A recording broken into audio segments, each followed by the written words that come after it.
Hello and welcome back to Valley Form for the final time this season. We finish off with a bang with the 3 Point Motors William Reid Stakes.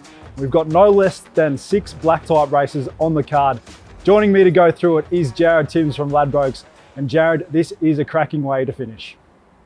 Yeah, it certainly is, Benny. I've thoroughly enjoyed the entire year at the Valley so far. What a great curtain closer William Reid Stakes Day is going to be.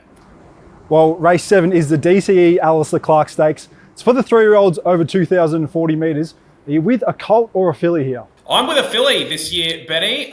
Some really quality gallopers engaged this year, but I think the market just about has this one right. I've put Quintessa on top, currently a $3.50 chance at Ladbrokes. Now, she was a very impressive winner of the Group 1 Leven Classic over in New Zealand back in January. She ran into a couple of good ones at her last run over in New Zealand, but came over here to Australia, was spec'd at odds in the Australian Guineas last time out, and she ran on really well against the pattern of the day to finish 4th there. I thought out to the famous 2040 this week would suit, and she is primed to strike.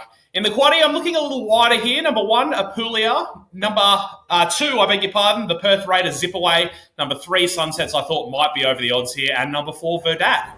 Race 8 is the feature. It is the 3 Point Motors William Reid Stakes. And the darling of the Valley, Imperatriz, is looking for her 5th straight win at her favourite track. In this replay last start, she was very game to finish 2nd in the Newmarket Handicap, and she did pull up with an issue with EIPH, which makes the second performance look even better. She meets the winner there, Cylinder, some 6 kilos better off at the weights, and she should appreciate getting a back to follow into the straight, back around her favourite track. She accelerates around the Valley better than any horse that I've ever seen, and she can still win this race from well back in the field.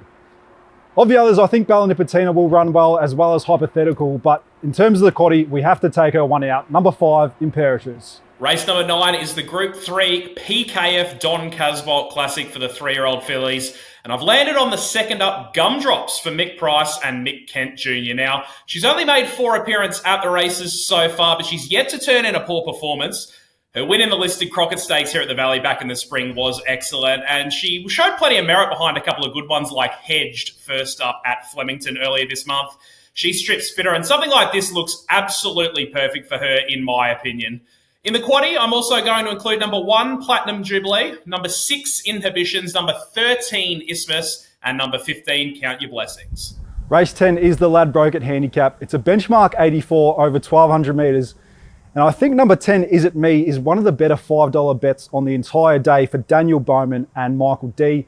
His form last preparation is outstanding. He bumped into what could be a bit of a freaking skybird first up, then put 2 wins together before running 2nd to Jungle Jim in this replay down the Flemington Straight. They put a big gap on 3rd, and we know that horse has run well in better races before. He's never missed a place from 3 attempts fresh, and I think if Michael D can be positive from the inside barrier, then he should get a sweet run in transit.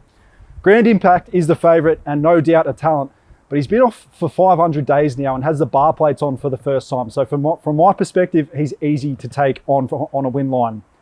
In the quaddie though, I'll include him number 2, Grand Impact, number 6, Hennessy Lad, number 10, Is It Me, number 13, Extravagant Star, and number 15, Extra 2. Well, Jared, as I said, it is a packed black type day of racing. What have you got for your best bet of the day? I'm going to kick off in race number 2 this week, Benny. This is the listed Extreme Freight Valley Pearl, and I'm inclined to give Spywire another chance here. Now, we led them up in the Blue Diamond. In his first run back off a bit of a freshen up there, and he just didn't have anything left when the whip started cracking. His form prior to that, obviously back in summer, was outstanding. His placing behind Stormboy in the Magic Millions Classic looks excellent for something like this, and I think Johnny Allen is going to give him every chance again. Well, thanks, Jared, and thanks, listeners, for joining us on Valley Form this season. We'll be back here in August.